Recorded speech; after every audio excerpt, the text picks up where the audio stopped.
Sa viral video na uploaded online, maririnig ang hagulhol ng ilang bata at kababaihan sa pampang ng Maples River, Aguilar, Pangasinan, pasado alas 3 ng hapon noong Lunes, April 20.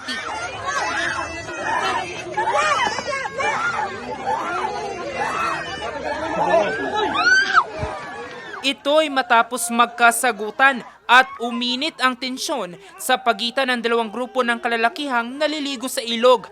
Pagkaahon nila, nagrambulan na ang dalawang grupo.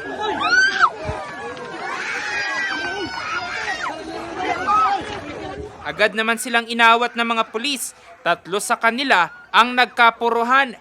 Ayon sa PNP, nagugat daw ito sa hindi pagkakaintindihan ng dalawang panig. So itong isang grupo ay allegedly kapag naliligo sila yung dalawang bato sa ilalim ng doon sa ilog, pinag-uumpugan nila.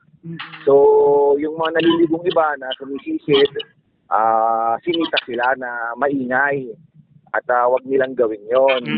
So dahil lang doon sa sinabi, doon na nag-umpisa yung kanilang hindi pagkakaintindihan. Nang subukang awatin, napag-alaman na ang dalawang grupo lango pala sa alak. Nang mahimasmasan, nagkaareglo rin sila at nagpasyang umalis na lamang sa lugar. Amoy alak po sila. So dahil po doon, ang isang tinitignan ko pong isang faktor, kaya ngayon po isang measure na ginawa po natin sa panig po ng PNP ay pinagbawal po natin yung pagdadala ng alak at pagbebenta ng alak doon po sa loob. Sa ngayon, nag-deploy na ang Aguilar Municipal Police Station ng 4 na pulis at force multiplier sa lugar para mabantayan ang seguridad at kaayusan sa lugar, lalo pat dagsa ang mga naliligo sa ilog ngayong mainit ang panahon.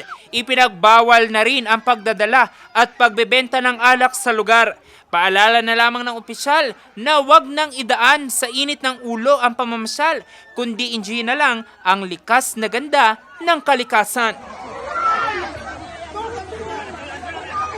Jose Robert Inventor, Nation on the Move.